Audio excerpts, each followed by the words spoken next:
Nós estávamos conversando com os jovens e eu fiz uma pergunta para eles. E eu gostaria, claro, não dá para vocês responderem, mas que vocês pensassem a respeito também. Eu perguntei para eles porque a gente tem um pensamento assim: isso vai acontecer, meu querido. Ou você vai morrer, ou Jesus vai voltar e você vai com Ele, ou vai ficar e vai morrer, né? Mas uma das duas coisas vai acontecer. Não tem três opções. Ou nós vamos com Cristo, ou nós vamos passar pelo processo da morte que todo homem, que todo ser humano passa. E antes de começar especificamente a palavra, eu queria fazer uma pergunta para vocês. Se você morrer hoje, você tem certeza do lugar que você vai? Você pode afirmar que se você morrer hoje, você tem convicção de que você vai com o Senhor? A segunda pergunta que eu quero fazer para você: se Jesus voltar agora, você tem certeza que você sobe? Se a tua resposta for não, se Jesus voltar agora eu não subo, e se eu morrer eu não tenho certeza, eu acho que eu nem vou para o céu, então é momento de fazer uma revisão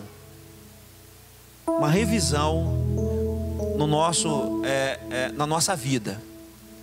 Evidentemente que precisaria fazer uma revisão do nosso entendimento de salvação, mas não é sobre isso que eu quero falar com você nessa noite. Eu estive meditando sobre o verdadeiro valor do Evangelho. Meditei sobre o que vale o Evangelho para Deus e qual é o valor que nós estamos dando por Evangelho do Senhor Jesus Cristo. Em Romanos, no capítulo 1, versículo 16 e 17, mostra qual é o valor que Deus dá para o Evangelho. Eu não sei o que você pensa sobre o Evangelho, mas eu sei o que Deus pensa do Evangelho. E Ele diz assim: porque não me envergonho do Evangelho de Cristo. E aí Ele começa a definir o que é o Evangelho de Cristo. É o poder de Deus para a salvação de todo aquele que crê, primeiro do judeu e também do grego, porque nele, o Evangelho, se descobre a justiça de Deus de fé em fé, como está escrito: mas o justo viverá da fé. Então aqui nesse texto de Romanos, nós entendemos o que Deus pensa do Evangelho. Não sei o que você está pensando do Evangelho, meu amado, mas o que Deus pensa, Ele pensa e Ele sabe que o Evangelho é o poder dEle. E o Evangelho também para Deus é o meio do homem descobrir a justiça de Deus. E é também, por Ele, pelo Evangelho, que a vida de fé se manifesta. Então esse texto nos mostra três coisas: que o Evangelho é o poder de Deus, que pelo Evangelho se descobre a justiça de Deus, e pelo Evangelho se manifesta a fé. Deus, quando olha para o Evangelho, Ele vê essas três coisas. Mas não me parece que é isso que está sendo ensinado nas igrejas. Não parece que esse é o entendimento de todos nós. Sabe aquele entendimento coletivo que se manifesta? O Evangelho, meus irmãos, ele tem o poder da revelação do caminho para a vida eterna. Isso é o Evangelho. Então o Evangelho é a coisa mais séria do mundo. Mas o que temos visto nesses dias é uma adaptação do Evangelho para algo que possa nos favorecer nessa vida. E por isso eu concluo que nós não acreditamos muito na vida eterna. Não muito. Não acreditamos com toda a verdade e com toda a convicção do nosso coração. Se tornar cristão, para muitas pessoas, é uma garantia para que, caso eu esteja enganado, né? Caso eu queira levar a vida de uma forma mais ou menos, eu conheço um pouco do Evangelho, então Deus vai me ajudar aqui nessa vida e ainda assim eu vou para o céu. É mais ou menos essa a mente comum a respeito do Evangelho. Então, eu tento adaptar o Evangelho de Cristo à minha vontade. Assim, eu agrado a Deus e eu vivo a vida, deixa a vida me levar, numa boa, sem compromissos extremos e sem comprometimento demais. Esse tem sido o perfil, meu amado, do Evangelho que está pairando no mundo. Talvez você diga, não, eu não sou assim. Amém, glória a Deus. Este é o perfil do Evangelho que está sendo vivido pela maioria das pessoas que se consideram crentes. O Evangelho tem que se adaptar à vida dela, e não ela se adaptar ao Evangelho. Não sou eu que tenho que me adaptar ao que Jesus falou. É o que Jesus falou que tem que ser moldado às coisas que eu estou fazendo. Então, para me satisfazer, eu começo a viver algo mais ou menos assim. Eu acredito que Deus fala comigo. E eu acredito em profetas como algo que está a favor dos santos, como a Bíblia ensina. Mas, amados, eu confesso para os irmãos que a maioria dos profetas que vi na minha vida são falsos. E com uma habilidade para enganar pessoas. Eu conheço profetas verdadeiros, mas 99% daqueles que se dizem profetas, para mim, que eu conheci, que eu convivi, são falsos profetas com habilidades para enganar pessoas. E eu gosto do Evangelho que Deus fala comigo, e eu procuro o Evangelho que Deus fala comigo. Eu procuro o Evangelho que Jesus me cura, porque realmente é muito bom para mim ser curado. Eu procuro o Evangelho que Jesus me levará para o céu, porque eu quero ir para o céu. Eu procuro o Evangelho que Jesus vai me prosperar, me dando riquezas e provisão nessa vida, porque eu estou muito interessado nessa vida, bastante interessado. E principalmente eu acredito no Evangelho de realizações de sonhos. Os meus sonhos, os quais eu dei o nome desses sonhos de promessas de Deus feitas a mim. Conheço muito isso. Eu tenho um sonho, eu quero alguma coisa, e aí eu presumo que Deus fez uma promessa para mim em cima de um sonho que eu tenho, e que eu posso passar a vida e não acontecer. E a maioria das pessoas que passam por isso acabam se frustrando. Por quê? Porque elas entenderam que o Evangelho é algo que lhes acrescente nessa vida, é algo que a faça prosperar no trabalho, é algo que acrescente os seus anos de vida, é algo que a faça mais feliz, é algo que salva o casamento dela. Então, se de repente o Evangelho não for capaz de se adaptar à minha vida para salvar o meu casamento, que Evangelho é esse? Não sou eu que me adapto ao Evangelho para salvar o meu casamento, é o Evangelho que tem que se adaptar a mim. Então, como nós mostramos aqui para os irmãos no começo do culto, um Evangelho antropocêntrico está sendo pregado, está sendo ensinado.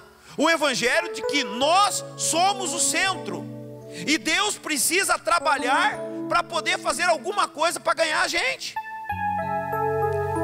A cruz de Cristo não é mais suficiente para ganhar a gente. A morte de Jesus, o está tudo consumado, não é mais o suficiente. Nós precisamos que Deus faça coisas a mais para poder nos ganhar e ganhar o nosso coração. Porque um Deus que nos leva para o céu é obrigação dele. Mas um Deus que me abençoa é um privilégio para mim. Então eu não quero só um Deus que me leva para o céu, eu quero um Deus que seja capaz de me abençoar. Eu quero um Deus que seja capaz de dar aquilo que eu estou sonhando, aquilo que eu estou pedindo. Eu quero um Deus que seja capaz de consertar o meu casamento, independente das burradas que eu estou fazendo, independente das coisas erradas que eu faço. Eu quero que esse Deus conserte o meu casamento. Eu quero que esse Deus interfira de alguma forma sobrenatural. Só que eu esqueço que a palavra de Deus está aqui, ó, já deixada, e eu devo seguir a palavra de Deus, e eu não sigo a palavra de Deus. Eu quero que Deus intervenha. Eu quero um Deus sobrenatural, eu não quero um Deus natural. Eu não quero um Deus já manifesto, que diga exatamente o que eu tenho que fazer, não. Eu quero um Deus que mesmo, e apesar de todas as coisas erradas que eu estou fazendo, possa intervir na minha vida e mudar todas as coisas, porque Ele me ama. Mas o Deus que nos concede, irmãos, o Deus que pega a vara e bate na gente, pra gente, porque Ele diz que eu repreendo com vara aqueles que amam. Esse Deus não, parece que não existe mais. Esse Deus não é ensinado, esse Deus não é pregado. É o Deus da bênção, é o Deus que, se você colaborar, que se você dar o dízimo, se você ofertar, Ele te abençoa. E se você não fizer isso, Ele te manda para o inferno. Amados, diante de todas essas coisas, e algumas delas que disse aqui, cura, são legítimas, porém secundárias. Legítimas, porém secundárias. E diante dessas coisas, nós estamos nos tornando, a igreja evangélica está se tornando um lugar de maiores idólatras que existe. Não está na igreja católica, que tantos evangélicos criticam, os maiores idólatras. E isso hoje está tão claro para mim, tão claro. Eu que sempre questionei a igreja católica e os ídolos, hoje eu olho para as igrejas evangélicas e os nossos ídolos são maiores do que os ídolos da igreja católica, só que são invisíveis. Pior, eles estão dentro dos nossos corações. Nós somos idólatras de nós mesmos. Tudo que buscamos na vida ou na igreja é uma forma de melhorar a nossa vida aqui na terra. Um pastor, eu fui ministrar um grupo de pastores. E a hora que eu estava ministrando, eu trouxe umas cenas do Haiti para eles. Esse pastor veio e me abraçou e disse, eu estava achando que ele ia chegar e falar assim para mim: Pastor Jair, conta comigo, Pastor Jair, que nós vamos dar comida para as crianças, conta comigo. Ele me abraçou e disse assim: Pastor Jair, ora para mim vender bastante suco de laranja, porque você sabe que eu estou numa empreitada de vender suco de laranja, e se eu vender bastante suco de laranja, eu vou dar uma boa oferta para o Haiti. O foco dele não são as crianças do Haiti, é vender suco de laranja. Ele falou: Pastor Jair, eu preciso entrar na Goodyear e vender suco de laranja na Goodyear. Ora por mim, que você vai ver o quanto eu vou ajudar as crianças do Haiti. Ele não está nem um pouco interessado nas crianças, porque se ele tivesse interessado nas crianças, ele ofertaria ainda que fosse 10 reais, se é o que ele tivesse. Ele está mais preocupado com o sucesso profissional dele.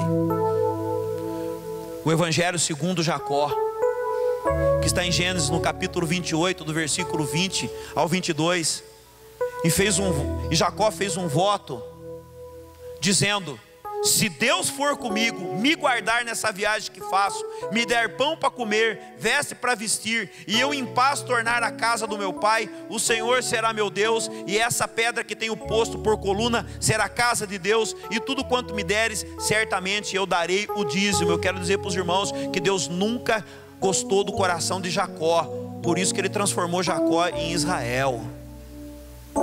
Jacó não é referência para o coração de Deus, irmãos. E Jacó, ele falou: Deus, olha, é o seguinte, meu coração é assim, se o Senhor me der, eu te dou. Amados, a nossa vida é uma constante semeadura e uma constante colheita. Eu estava conversando com a minha esposa nesses dias, e nós assistimos um vídeo de um pastor muito amigo nosso, que outrora estava dentro da nossa casa, namorava dentro da nossa casa, comia dentro da nossa casa, era muito amigo da gente. Hoje ele está muito famoso no Brasil, na Europa, nos Estados Unidos, está muito famoso, ele nem para mais. Eu não consigo mais falar com ele, mas ele está muito famoso. E nós estávamos nos lembrando do começo do ministério dele, das meninices que ele fazia, dos erros, dos acertos que ele cometia, assim como nós. Lembramos do namoro dele, lembramos da sua família de pastores, pais pastores. Eu me lembrei quando ele foi para o Paraná e o começo do ministério dele.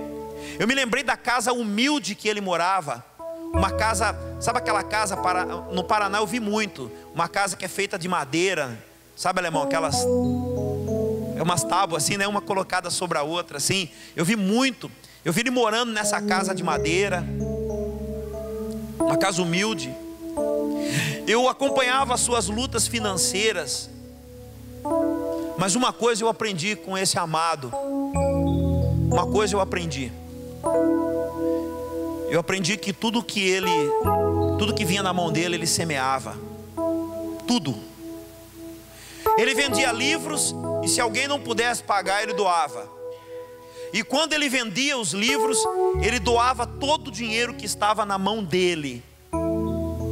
Eu aprendi com ele o valor do dízimo e das ofertas, porque ele nunca me ensinou isso como regra, ele me ensinava isso como princípio.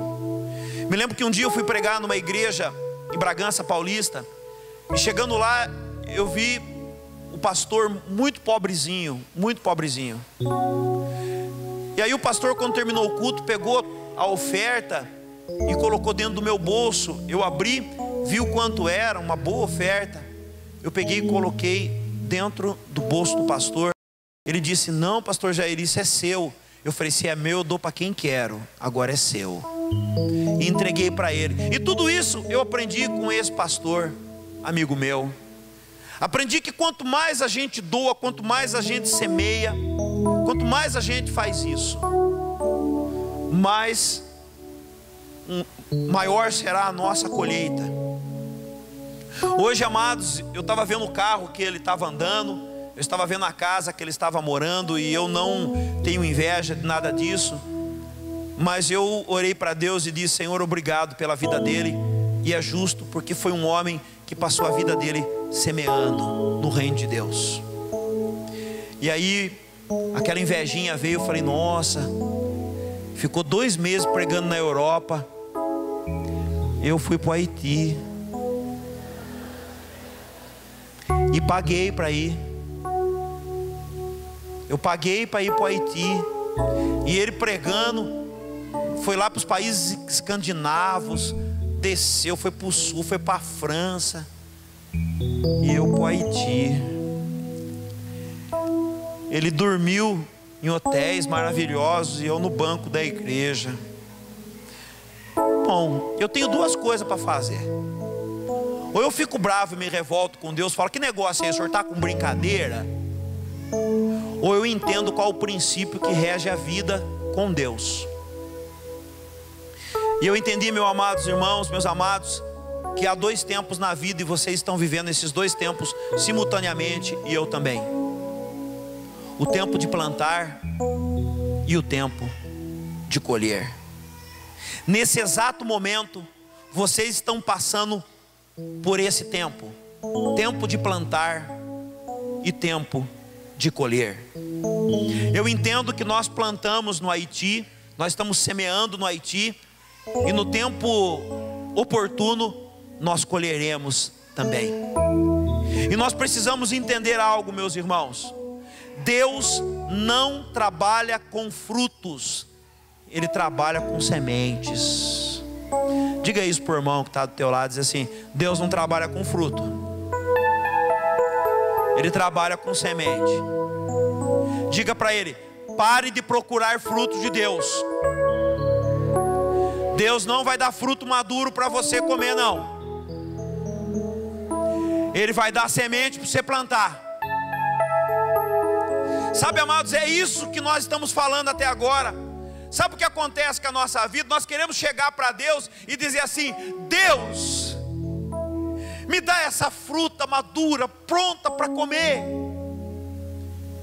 E Deus fala: não, eu vou dar a semente para você plantar, e quanto mais você plantar, mais fruto você vai ter. Mas você tem que saber que você vai ter que ralar para plantar. Você vai ter que arrumar a terra, você vai ter que jogar a semente, você vai ter que jogar água. Se você não semear, você não vai colher. Amados, Deus não trabalha com frutos prontos para dar para ninguém. Deus trabalha com sementes. E nesse exato momento, você tem que começar a semear. É importante que você comece a semear, para que você um dia possa colher. É importante. Em 2 Coríntios capítulo 9, do versículo 1 ao 9,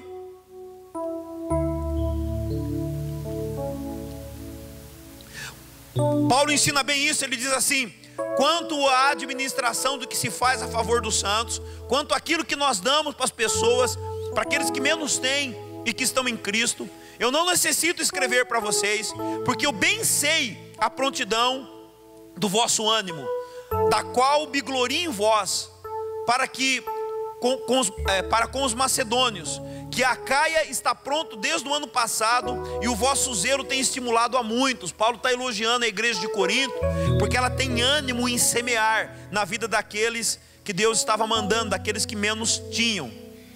Mas enviei esses irmãos para que a nossa glória acerca de vós não seja vã nessa parte, para que, como já disse, possais estar prontos, a fim de que, se acaso os macedônios vierem contigo e vos acharem desapercebidos, não nos envergonhemos. Perdão, irmãos, que eu bati aqui no texto. Não nos envergonhemos nós, para não dizermos vós, desse firme fundamento de glória. Portanto, tive por coisa necessária exortar esses irmãos, para que primeiro fosse ter convosco e preparassem de antemão a vossa bênção já antes anunciada, para que esteja pronta como bênção e não como avareza. E digo isso: o que semeia pouco, pouco também ceifará, e o que semeia em abundância também ceifará.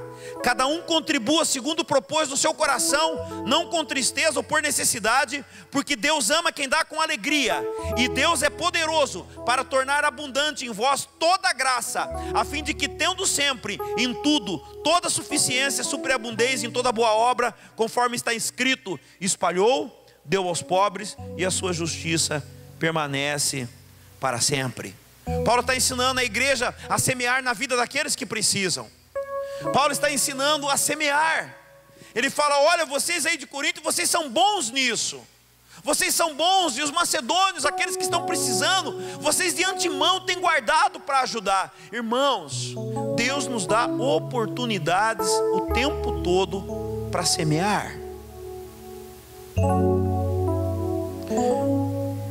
Isso ficou bem claro para mim no Haiti, que o grande problema no Haiti é que eles não estão semeando. Eles estão indo para as cidades e se amontoando para viver de forma miserável. E é preciso semear para que possa ter comida. Amados, repara o que está acontecendo com a nossa nação, com o nosso Brasil. Nós semeamos os nossos impostos. Cada imposto que você paga são sementes que deveriam ser jogadas em terra fértil. Posso ser preso até pelo que eu vou dizer aqui agora. Nós pagamos impostos, e os impostos caem na mão de corruptos. Terra ruim. O Brasil está cheio de terra ruim, e tudo que nós pagamos cai na mão deles. Então não geram, porque a terra é ruim, então não geram frutos. E qual é o fruto da corrupção? É a falta de educação, de saúde, de emprego, inflação. É o que está acontecendo com a gente. Todas as nossas sementes, nós precisamos orar a Deus, para Deus mudar essa situação, para que as nossas sementes caiam em terra boa, irmãos. O conceito de colheita, de semeadura e colheita, funciona em todas as áreas da vida. Nós estamos sempre semeando, irmãos, em terra boa e em terra ruim. Um dia me perguntaram: pastor, por que tantos crentes estão se divorciando? Porque semearam mal e a colheita é evidente. Quando o casal deixa de semear boas sementes, vão colher um dia o mal que semearam. Todos os casados que estão aqui, se um dia você se separar, é porque em algum momento você semeou mal. Semearam mal. E quando semeamos mal, a colheita vem. Porque, amado, se você tratar a tua esposa com amor e com carinho, com elogio, com respeito, são semeaduras boas, e um dia a colheita boa vem. Esposa, se você tratar o teu marido com honra, são sementes boas, e a colheita um dia vem. Mas se você fizer o contrário, a semeadura vai sendo ruim, vai sendo ruim, vai sendo ruim. Um dia, um dos dois explode e o casamento acaba. Eu estive pensando, por que o reinado de Salomão foi próspero? É porque Davi semeou bastante antes dele. Davi semeou em Israel, quem colheu foi o filho dele. Eu quero deixar um princípio aqui bem estabelecido com vocês. Toda semeadura que você estiver fazendo, quem vai colher é seu filho, boa ou ruim. O que você estiver semeando hoje, o seu filho vai colher amanhã. A Bíblia é muito clara sobre isso. Davi nunca desejou derrubar Saul, então nunca conseguiram derrubar Davi. Davi semeou honra na vida de Saul, e ele recebeu honra no seu ministério. O que ele entregou para o filho dele? Honra. Davi, quando derrotou Golias, ele fez o nome do Senhor grande e temido pelos inimigos. Ele semeou coragem. O que ele ganhou? O reino dele em paz. Quando ele jamais imaginou que ele seria rei de Israel, mas no entanto, quando ele tomou a frente, porque Saul estava com medo, e ele disse: quem é esse incircunciso para se levantar contra o exército do Deus vivo? Quando ele começou a semear coragem, o que ele ganhou foi o reinado de Israel. E o que ele entregou para o filho dele? Um reinado sem inimigos. Davi pegou as pessoas mais pobres, desacreditadas, endividadas, trabalhou na vida desses homens, e o que ele ganhou? Os guerreiros mais valentes que existiam. Nunca houve guerreiros tão valentes como os guerreiros que andavam com Davi. E quem eram esses homens? Homens endividados, homens que choravam a vida inteira, porque nada dava certo para eles. Davi pegou esses homens e falou: eu vou semear na vida de vocês. Vocês não são derrotados, vocês não são fracassados, vocês não são fracos, vocês são fortes. Eu vou treinar vocês. Eu quero que aquilo que está em mim seja lançado sobre vocês. Esses homens derrotavam ursos, leões e exércitos. O que Salomão herdou? Um reino de guerreiros fortes. Os seus filhos, irmãos, se vocês não semeiam por vocês, semeiem pelos seus filhos. Se vocês não estão tendo consciência de semeadura, lembre dos seus filhos, porque eles vão colher o que nós estamos plantando hoje. Pode levar 10 anos, mas vão colher. Davi trouxe a arca da aliança. Salomão pôde construir o templo. Não era possível construir o templo sem a arca da aliança. Davi semeou corretamente. Cometeu erros pessoais que lhe trouxeram uma colheita terrível na sua família. Mas o princípio para Deus é o mesmo, no bom ou no ruim. O mesmo Davi que estabeleceu um reino de paz para o seu filho, trouxe a morte para dentro da sua casa quando adulterou. Semeou mal, colhe mal. Toda semeadura nossa será desfrutada pelos nossos filhos, sejam elas boas ou ruins. 1 Crônicas capítulo 22, do 5 ao 10. Porque dizia Davi: Salomão meu filho ainda é moço e tenro, e a casa que se há de edificar para o Senhor se há de fazer magnífica em excelência, para nome e glória de todas as terras. Eu, pois, agora lhe prepararei materiais, assim preparou Davi. Quem que começou a semear na construção do templo? Davi, em abundância, antes da sua morte. Então chamou Salomão seu filho e lhe ordenou que edificasse uma casa ao Senhor, Deus de Israel. E disse Davi a Salomão: filho meu, quanto a mim, tive em meu coração edificar a casa do nome do Senhor meu Deus. Porém a minha palavra do Senhor veio dizendo: tu derramaste sangue em abundância e fizeste grandes guerras, não edificarás casa ao meu nome, porquanto muito sangue tem derramado na terra. Você semeou mal nessa área, Davi, você não pode construir para mim nada. Perante a minha face, eis que o filho que te nascer será homem de repouso, porque repouso lhe hei de dar de todos os seus inimigos em redor. Portanto, Salomão era o seu nome, e paz e descanso darei a Israel nos seus dias. Esse edificará a casa ao meu nome, ele me será por filho, e eu lhe serei por pai, e confirmarei o trono do seu reino sobre Israel para sempre. O reino foi dado a Davi. Quem se beneficiou? Salomão. Você está com a sua esposa aí, olha para ela, diga assim: o que semearmos, os nossos filhos vão colher.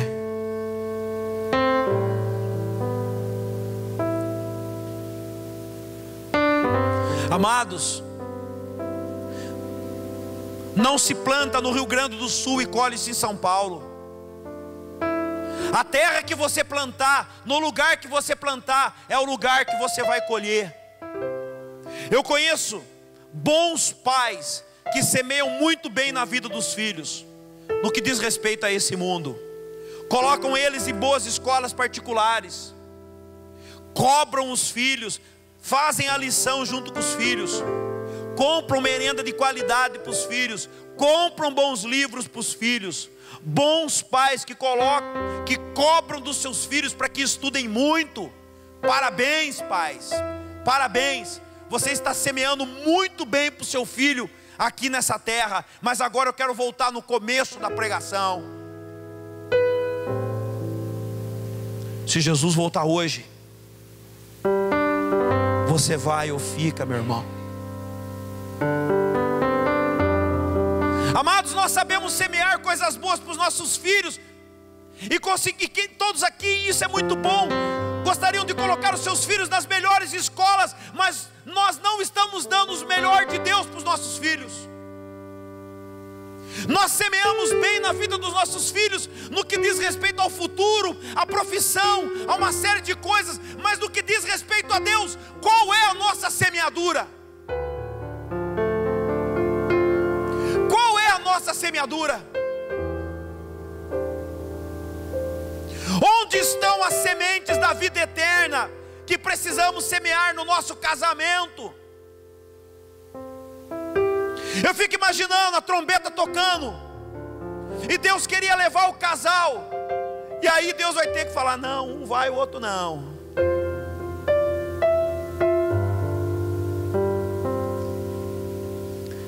Eu disse um dia para Deus: se a diva não for, pode me deixar também. Eu confirmo. Eu confirmo.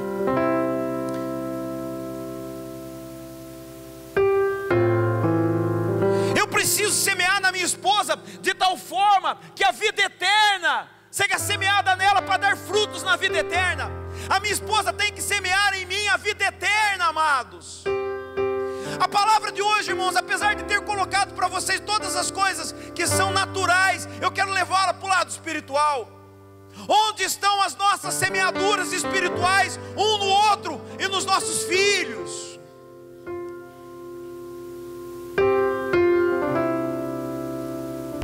Onde estão as sementes da vida eterna, se nem no culto a gente vem?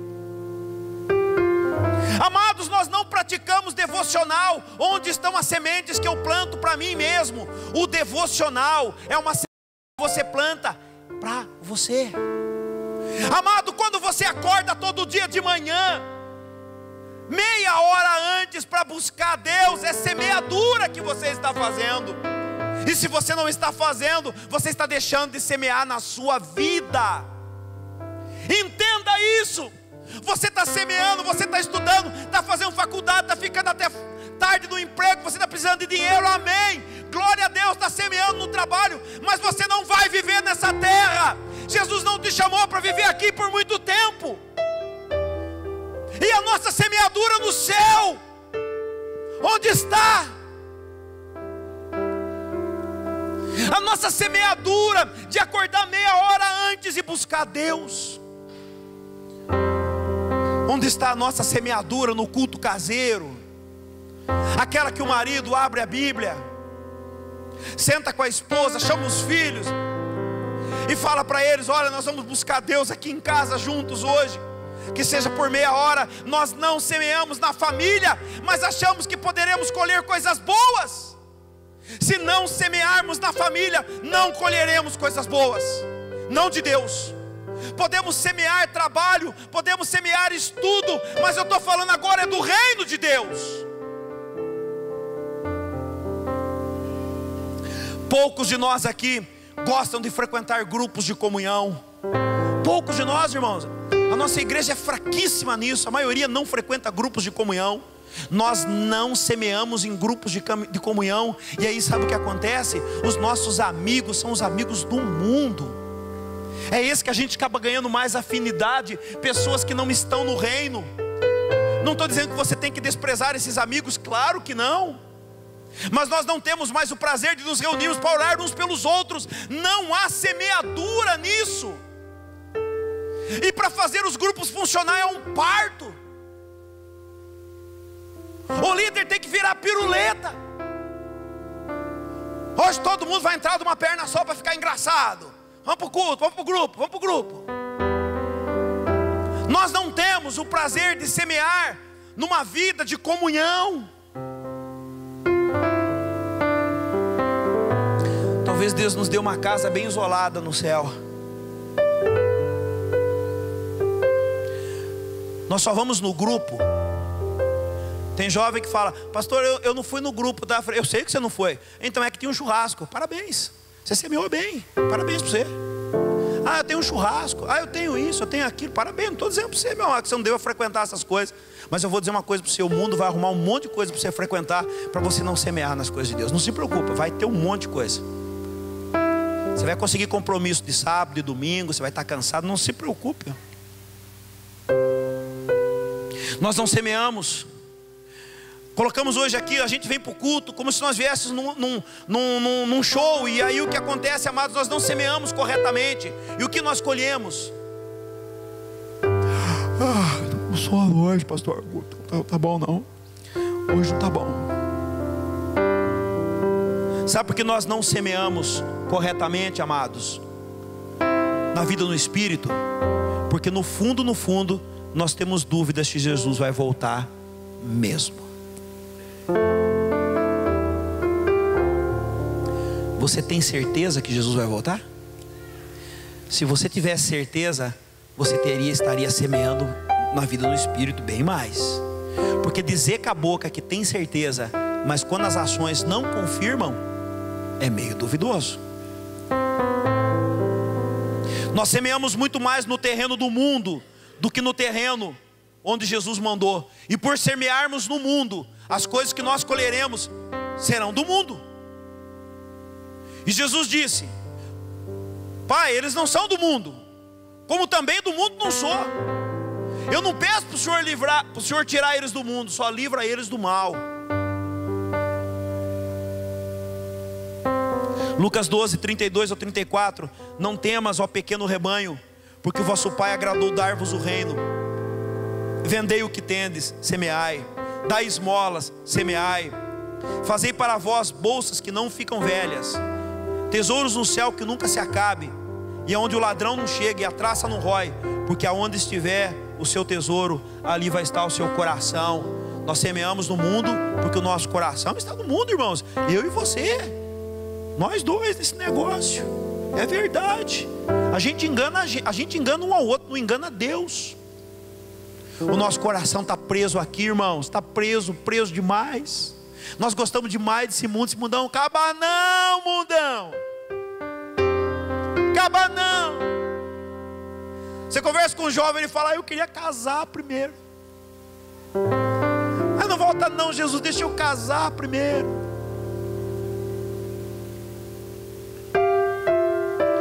Encontrei com um homem rico essa semana no banco, um cara bem rico, um empresário. Ele veio e me abraçou e disse assim: eu queria parabenizar você pelo trabalho que você está fazendo. Eu falei: oh, aleluia. Eu quase falei em línguas no banco. Recalamanaias. Falei: agora é um monte de criança que vai comer pão agora. É agora. É agora. Parabéns. E foi embora.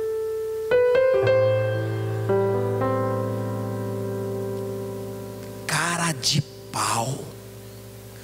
Quero parabenizar você. Parabéns, parabéns. Bom trabalho, bom trabalho. Bom trabalho. Bom trabalho. Foi embora. Podre de rico, irmão. Podre. Acompanhou tudo. Me deu 10 centavos para comprar pão. As pessoas. E é crente. Crente. O cara é crente. Empresário rico e crente. Deixa eu contar um negócio para vocês, para morrer de vergonha. É para morrer de vergonha, todo mundo. Eu morri de vergonha, quero que você morra de vergonha também. Eu e Michel. Ontem eu e Michel fomos conversar com o padre, que é o padre-chefe aqui da cidade. Tomar conta de todos os padres. Fui levar para ele o que aconteceu no Haiti, porque ele ofertou R$1.000 para a gente comprar pão para as crianças no Haiti. Eu fui prestar conta para ele. Na hora que eu sentei, comecei a mostrar as fotos, esse homem começou a encher os olhos de água, lacrimejou assim, ó. Ele olhou para mim e falou assim: esse é o verdadeiro evangelho. Posso fazer um pedido para você, Jair? Eu falei: pode. Eu vou reunir todos os padres no qual eu tenho comando na cidade. Você senta e pode pregar para todos? Eu falei: posso. Para onde? Para onde? Reúne todos os padres. Ele falou: então, mas os padres são marianos. Eu falei: não tem problema. Tem problema, pode trazer os padres mariano, beneditino. Traz tudo, tudo. Eu prometo que eu não vou falar contra nada do que vocês.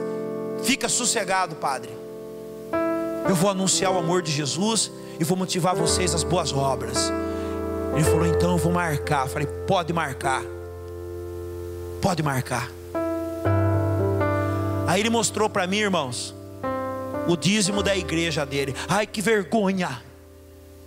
Ai, que vergonha. Você quer ver qual dízimo? Eu tirei a foto para mostrar para os irmãos. Ah, eu mostrei.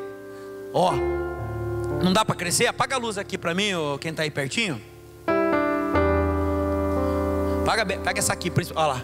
Vocês conseguem ver o dízimo da igreja católica do mês de maio? 64.656.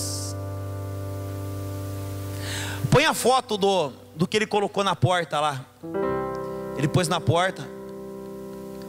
Isso aí, ó. Ele pôs uma faixa dessa, ó. Dízimo, sinal de uma comunidade que cresce a cada dia. Você já é dizimista? Somos 1.686. Obrigado. Eu falei: eu não vou tomar essa bordoada sozinho.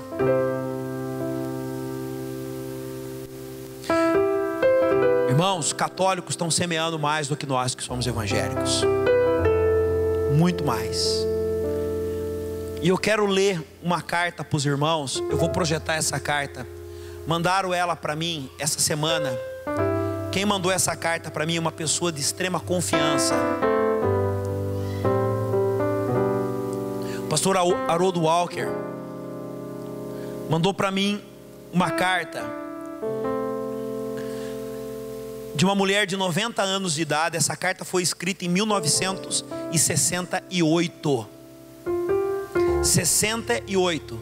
Deus entregou uma visão a essa mulher, e essa mulher escreveu essa carta. Ela já foi divulgada na Alemanha, nos Estados Unidos.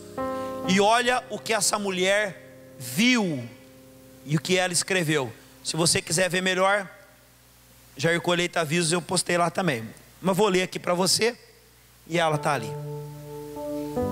Senhora de 90 anos de idade, da cidade de Valdres, na Noruega, teve uma visão de Deus em 1968. O evangelista Emanuel Minos teve reuniões na cidade onde essa mulher residia. Apaga a carta para mim. Pode apagar para os irmãos ficar mais focados no que eu estou falando do que lendo. Melhor. Só para vocês saberem que a carta está aí, tá? Ele se encontrou com ela e ela lhe relatou o que vira. Ele anotou tudo, mas achou muito estranho e guardou a profecia numa gaveta. 30 anos depois, ele decidiu que era hora de compartilhar a visão daquela mulher com outras pessoas. Aquela senhora de Valdres era uma mulher confiável e uma cristã fervorosa, com boa reputação na igreja e na comunidade local. E aqui está o relato do que ela viu. Prestem bem atenção. Quem está com sono acorda, quem está no ombro do outro solta. Você prestar atenção no que essa mulher viu em 1968, uma mulher de 90 anos. Viu os tempos logo antes da volta de Jesus e antes de romper a Terceira Guerra Mundial. Segundo ela, virá uma guerra. Vi os eventos com os meus olhos naturais, vi o mundo em forma de um globo e vi todos os países da Europa. Eu vi a Escandinávia, eu vi a Noruega, vi certas coisas que acontecerão logo antes do retorno de Jesus e antes da última calamidade. Calamidade essa que nunca a humanidade experimentou. E ela disse que os fatos acontecerão em 4 ondas. Antes de Jesus retornar e antes do começo da Terceira Guerra Mundial, haverá uma relação tensa, especialmente política, como nunca houve. Haverá paz entre as superpotências do Ocidente e do Oriente. Lembrando que em 1968 estava havendo a Guerra Fria entre Estados Unidos e Rússia e não havia nenhuma previsão de paz, e ela disse que acabaria. Nesse tempo de paz haverá o desarmamento de muitas nações, e também na Noruega, que não estará preparada quando a guerra chegar. A Terceira Guerra Mundial começará de uma maneira imprevisível, de uma forma que ninguém supõe, e a partir de uma região de onde não se espera que uma guerra pudesse surgir. Aí ela começa a dizer: os cristãos ficarão mornos como nunca antes e se desviarão do verdadeiro cristianismo vivo. Os crentes não vão mais querer ouvir as pregações que são penetrantes, não vão querer mais ouvir, como antigamente, sobre o pecado, a graça, a lei, o evangelho de arrependimento e de restauração.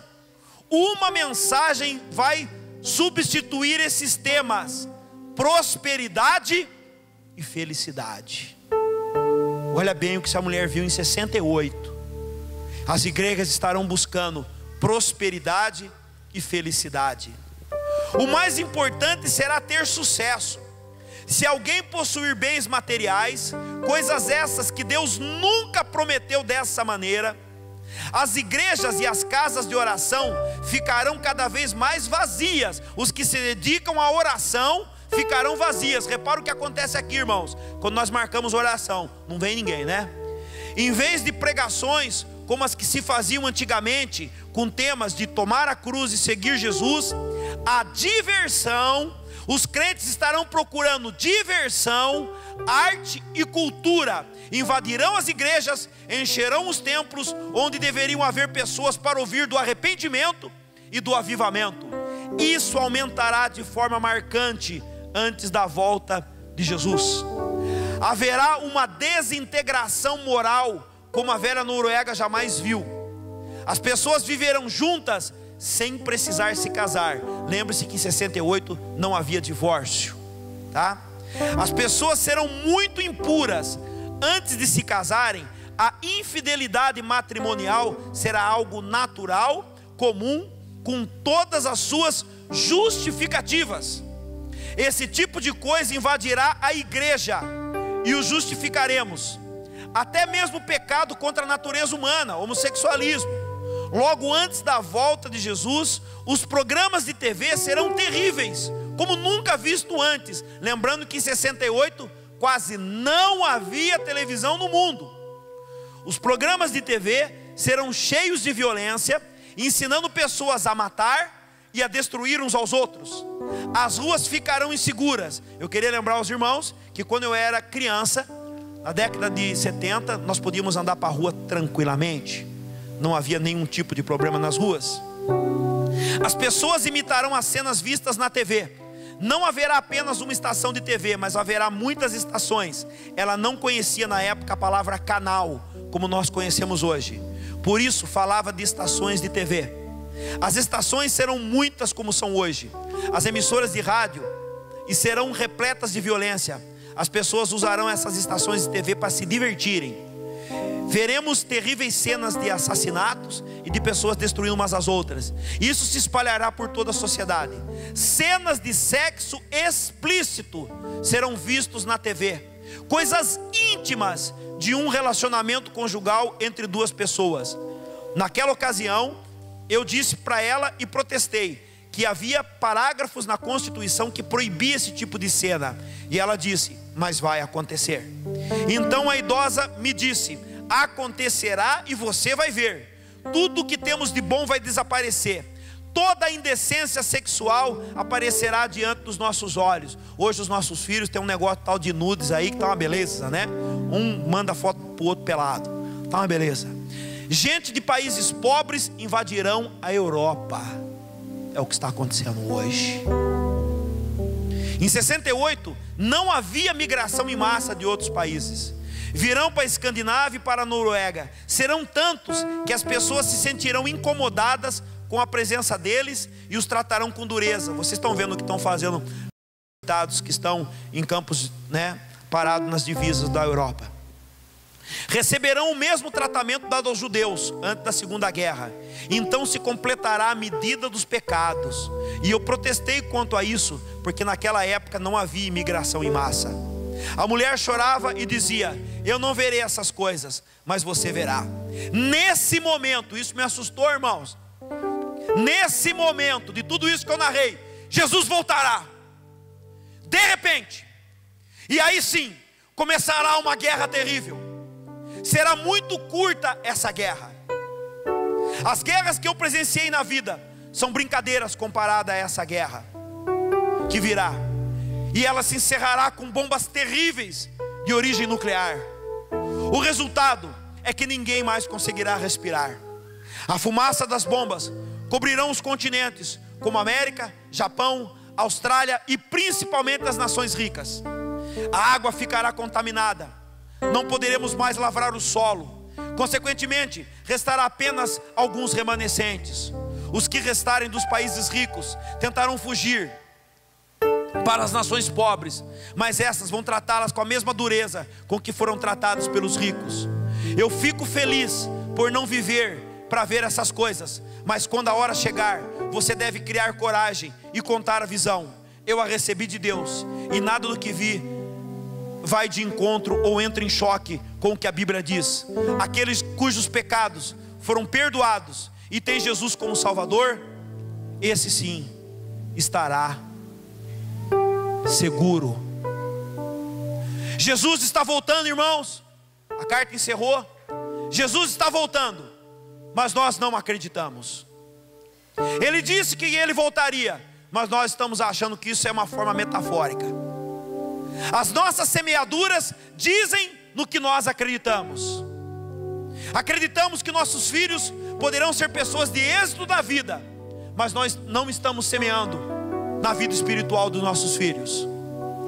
Não acreditamos que moraremos para sempre no céu com Jesus. Os nossos atos estão dizendo isso.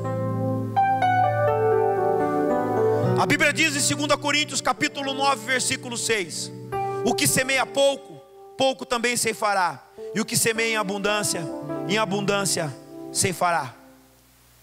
No mesmo campo que eu semear, é nesse campo que eu vou colher. A sua vida com Deus, o futuro dos seus filhos em Deus, e se você irá ou não ser arrebatado com o Senhor, depende da semeadura que estamos fazendo agora. Não serão coisas que acontecerão de um dia para o outro. Por isso, amados, é tempo de semear o que é certo. Porque se Jesus voltar hoje, ou se a morte nos buscar, Será que temos semeado corretamente? Você pode ficar em pânico, mas a minha expectativa como pastor de vocês, e a minha expectativa para a minha própria vida, é que façamos uma análise muito firme e correta a respeito da vida que estamos levando. O tempo da volta de Jesus chegou. Não vai chegar, chegou. A trombeta vai soar, irmãos, em pouquíssimo tempo. E o que nós semeamos, o que nós estamos semeando na nossa vida, eu quero dizer para você, eu não quero brincar com o céu. Amado, joga as coisas que te perturbam para trás. Para de ser manhoso. Para de nhenhenhé. Para de coisinhas pequenas. Devemos acertar a nossa vida primeiramente com Deus, semeando o nosso tempo de oração com Deus. Devemos semear na vida dos nossos filhos, ensinando os nossos filhos o caminho de Deus, e não só o caminho da prosperidade, que é muito importante darmos educação para os nossos filhos, mas semearmos o reino de Deus na vida dos nossos filhos. É importante andarmos em comunhão uns com os outros e semearmos um na vida dos outros em harmonia, porque no céu ninguém vai viver sozinho. Ninguém. É importante semearmos na igreja, porque a união das nossas forças é que faz o reino de Deus acontecer. É a união das nossas forças.